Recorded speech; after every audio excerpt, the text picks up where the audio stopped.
Hello and good evening. um, I'm starting therapy today. It's about 3:30 in the morning, and I've had insomnia for a couple of weeks, and it sounds really cool and fun when I tell people about it because I've had time to engage in the creative parts of my brain or to engage the creative parts of my brain. I was in the kitchen just now having a snack because it's been over 6 hours since I last ate, I think. And so, yeah, I was hungry and I needed to eat something. And the lady I'm going to be working with, um, I was very particular about working with her because I had sort of vetted her. And this is something that I think very many people need to know. From my experience with other individuals who sought therapy, and a shout out to my clients because my goodness, so many of them are doing the work. They've told me that you don't always get it right the first time. So sometimes you'll meet someone and you'll talk to them and you'll get along for a few sessions and then something's just off suddenly. And some of the things that are problematic, and I'm speaking as a Black woman, some of the things that are problematic for me because of my own personal issues include but are not limited to anyone who has a mom voice, anyone who talks at me as opposed to talking to me, anyone who makes me feel like I'm getting ordered around. I will usually not work well with, man or woman. I prefer to work with women because I'm a survivor of repeated sexual assault at the hands of different men. And the most significant two incidences, one of the most significant incidences had me groomed. Like, I had been groomed by my abuser and I didn't catch it. I'm a very self-aware person, but I didn't catch it really until after. It was in hindsight that I was able to sit and see that he'd sort of really laid the groundwork for the night that he was physically violent with me, emotionally violent. Yeah, I didn't walk away with any physical scars, but the emotional scars have stayed with me from 2018. And I have had a chance to confront him, I guess, a couple of months ago, but this is something that's dragged on from the 29th of June 2018. And there was a lot of shame associated with it because I was really shamed at the police stations. I was asked some terrible questions. There was a lot of victim blaming. You know, far beyond the what were you wearing and why was there a married man in your house. There was a lot of, are you sure this isn't revenge? A doctor would never do that, and a host of other things I don't even have the energy to get into right now. But I'm sharing this because I have realized there's so very many of us who are dealing with a lot who have not yet given themselves permission to seek the help they need. There's a lot of shame around talking to a therapist. And a lot of this has been reinforced by the idea of the strong Black woman. And I hate that phrase now. Almost as much as I hate it when I hear people refer to little children as my little man instead of my little boy. Almost as much as I hate hearing people tell individuals who are grieving, don't cry or count your blessings, because that really minimizes their pain. We live in a society that's very opinionated. because there's freedom of speech, people feel as if they have a free pass to tell you how to live your life and how to relate with your parents and how to relate with people. I identify as Christian. I've started to really question a lot of what I have grown up hearing or what I have been taught from childhood as pertains Christianity. And so I feel like I'm losing my religion, at least the old form of it, and I'm molting into a different kind of person. I've always been a feminist, and I've always been very confident, or at least appeared to be very confident about what I stand for: minimalism, healthy living, taking responsibility for actions, dealing with confrontations, having realistic expectations, setting boundaries.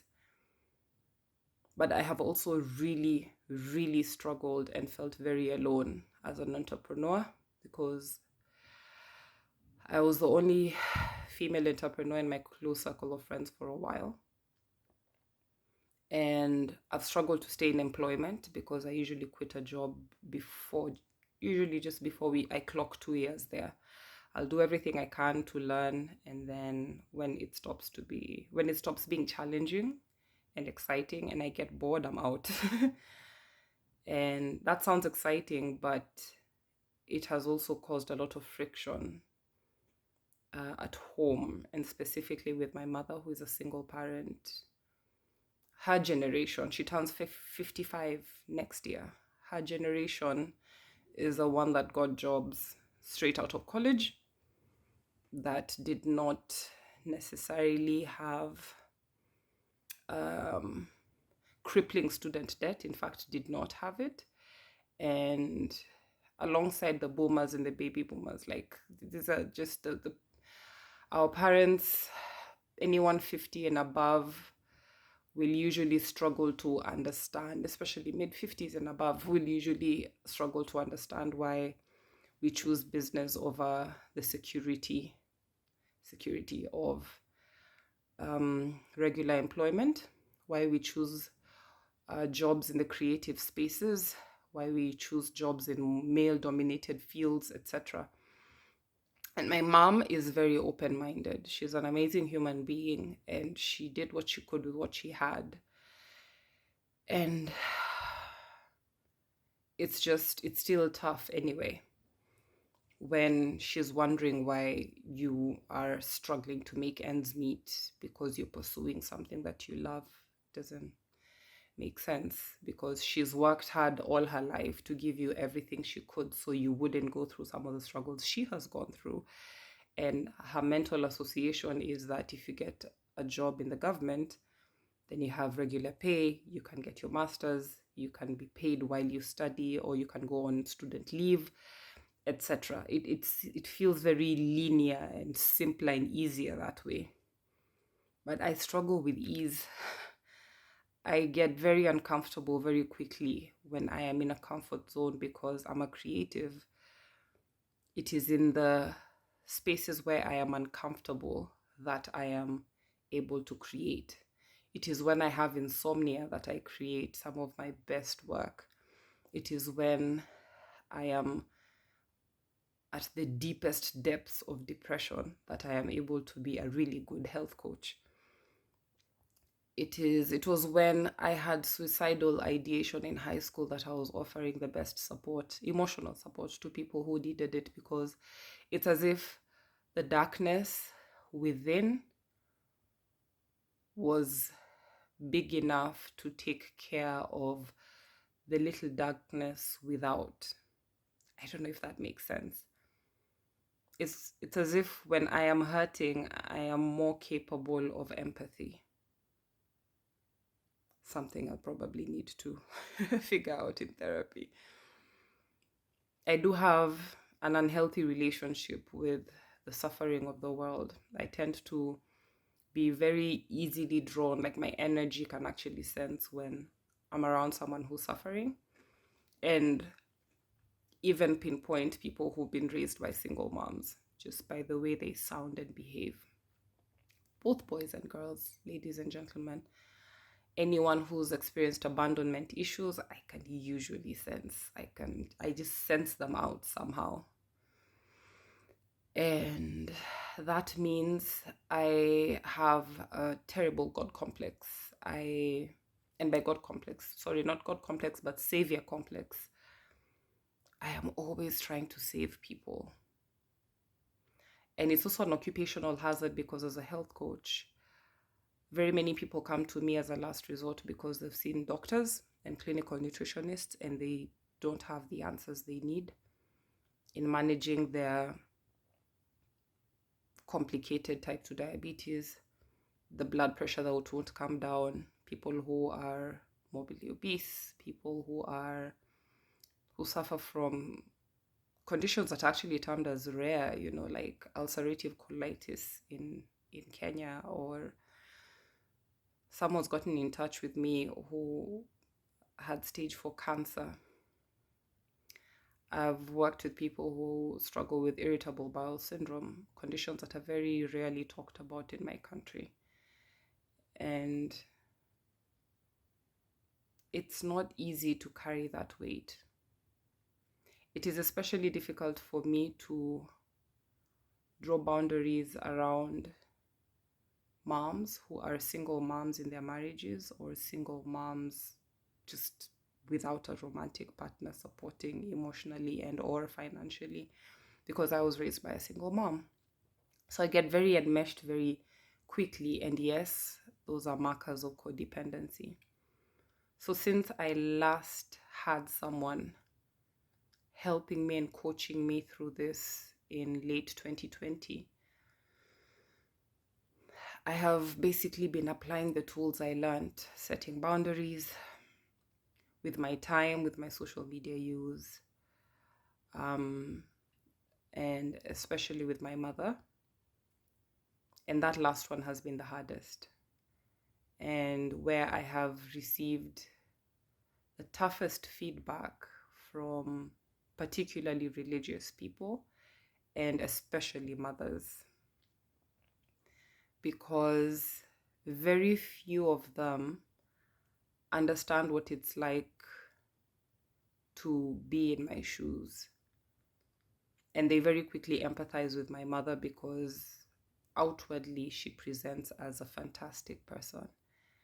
And she is. But there are certain conflicts that people go through that are just between the two of them. And people are different with different people. Let me expound on this by using myself as an example because I'm not perfect. Most people love me, like enjoy my company, enjoy engaging with me as a life coach or a health coach, feel safe enough to ask me difficult questions. I don't know if my romantic partner can say the same about me 7 days a week, because he experiences me very differently from the way my clients experience me. I don't think my mother would, if you asked her, say that I've been the easiest child to raise, because generally my understanding of being an easy kid to raise is I got good grades, I didn't get pregnant in college, she was never summoned to school because of disciplinary issues, except in primary school where my teacher, I think in the 4th grade, when we had one of these days when parents used to come to school, complained a lot about how much I used to daydream in class. And I was punished for that all the time. I would just drift away. Another thing that has persisted into my adulthood, when a story starts to build in my mind, everything else suffers. When I'm in a writing frenzy, my sleep will suffer, my eating will suffer, and anyone who's written a book or poetry or anyone who's in the arts gets this. When you have a project, a creative project, everything else will suffer, which is why very many people will say we artists are complete assholes. We live in our own heads. In many instances, it's really not because we can control it and we're choosing to be difficult. And sometimes we do sort of try and let you in on what's going on. But for many of us, we just don't have the vocabulary to explain how I really don't want you in my space right now while I process what I'm processing. But I do love you still. But back to the complication of relationships. I am yet to meet a single Black woman who doesn't have a complicated relationship with their mother. I am yet to meet one. And I'm talking young women in their 20s, early 20s, mid 20s to late 20s. But I especially hear a lot about complicated relationships amongst women with their mothers who are women who are in their 30s and 40s. Because that generational gap is huge. The values of women in their 30s is distinctly different from that of our mothers who are in their 50s and 60s, like mid to late 50s, and most of them in their 60s. These are women who very often, and I'm talking about an African context, grew up to aspire to marriage, work, and just secure work that you'd report to, that would allow you to be able to raise kids, that didn't have you traveling too much, that just paid you not too much. It didn't pay you like a boatload of cash, but it paid you regularly and allowed you to raise children. So you were quite present, and also allowed you to own a car or a home, or allowed your partner to own a car or a home, because let's also remember the wage gap between, women are paid far less than what men are paid for the same work around the world generally. That's just generally for most parts of the world. And so even when we have conversations with our parents, there's such a disparity because our parents own land, even our mothers. Our parents cannot relate to crippling school debt, student loans. Our parents can't relate to having a degree and no job. Our parents can't relate to having a master's and no job. And our parents will especially not relate to having a PhD and being chronically underemployed. That is to say, for the work you've put in to get your doctorate, you are not compensated fairly for the hours you put in. Our generation is calling men out on their BS.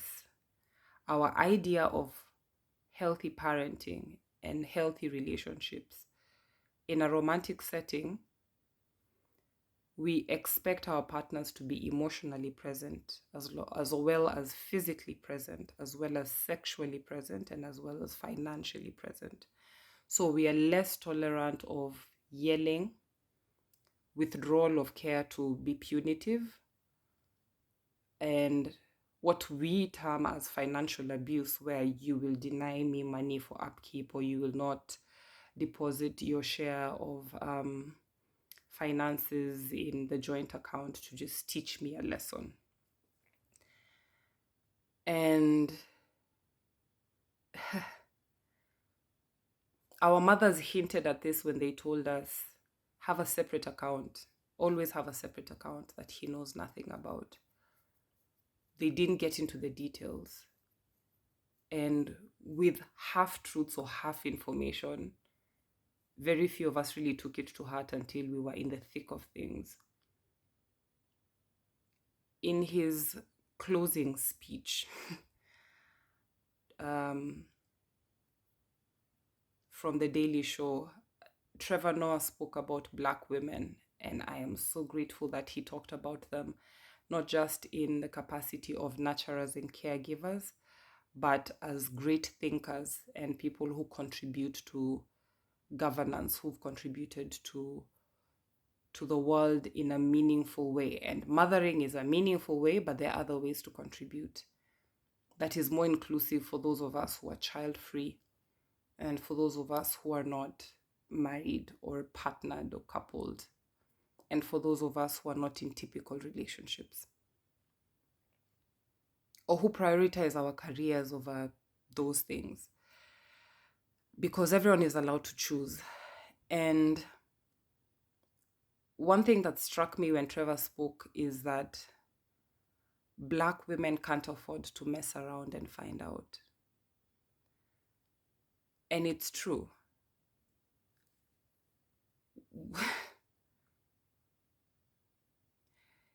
Women have been stripped naked in Kenya and around the world for being indecent. Women have been shamed publicly for dressing a certain way. We've been dragged in the mud, and there's no winning. We have no autonomy of our bodies. We've been slut shamed, and then when we dress modestly, we are made fun of. When we choose to have children, and this is literally something that was making rounds on TikTok, when we choose to have, I don't remember the original video, when we choose to have children and stay home to raise them, we're accused of not having ambition. But when we are career women, even our romantic partners will sometimes use very hurtful lines like, I see you don't know how to be a wife and mother anymore. You're letting the house help or the house manager or the nanny take care of the kids. What kind of woman are you? What kind of mother are you? We shame mothers all the time, all around the world.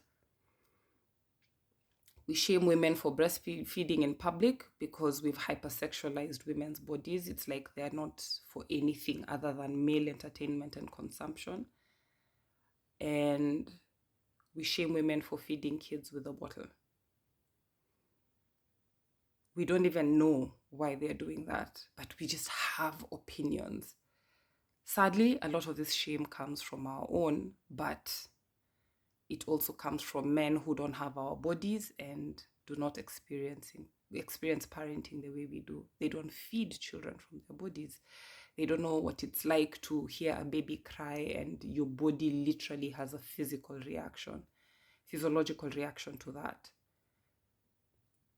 They don't know about cracked nipples. They don't know about the fourth trimester. They don't know about postpartum depression, or at least if they experience it, it's in a secondary sense. It's from the outside looking in. I'm sharing a lot about other people's experiences because I absorb a lot of this energy when I am dealing with my clients. And it's part of the reason why I'm getting back into therapy. We've not even addressed the issue of how many kids are on the spectrum and their parents have checked out. In my volunteer work, I realized over 95% of men would leave when their child was diagnosed with cerebral palsy or some developmental issue or autism. Just anything that gives them a sense of my child is broken. And guys, check out. And it's exhausting because it's part of the reason why I cannot stand to hear men talk about abortion. I'm like, you have no uterus, you have no right to speak. It's part of the reason why I hate the song Nerea by Sauti Sol. Like, I love them as a group, hate that song completely because it perpetuates and romanticizes this idea of the man will come through if he says he will. Reality on the ground is very different for a majority of the women. I know there are men out here raising kids who are not biologically their own, and they're also as bad women as they are men. But consequentially, as Trevor highlighted, we women can't screw around and wait to find out. Because when the screw up is a whole human being who is dependent on you for everything until they're an adult, that's 18 years, and you're doing it on your own in this economy, I beg to say men have no right to say anything about abortion at all. not on a political level, not on a public health level. They should just sit quietly at the back of the class and let the women have the debate. And we should normalize, we just really need to normalize and have these conversations, because I am pro-choice, because I don't know what it's like, and I wouldn't want to find out what it's like to have a child to feed and no means to feed them. I don't know what it's like to have a crying baby in the house and no food. But that's a lived reality for very many people I have worked around in the slum. And that is precisely why I am one of those Christians who has no problem in engaging in work that advocates for commercial sex workers, because these women are not out there because they are stupid or because they are easy or because of anything other than a society that has failed them very often.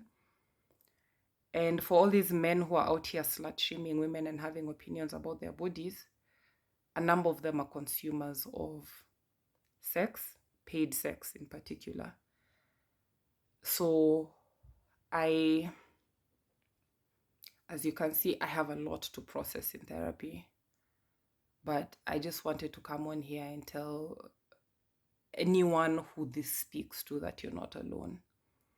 It's okay to question everything, I think is how I'll conclude this. It's okay to not be okay. It's okay to be a Christian who feels like they're losing their way. It's okay to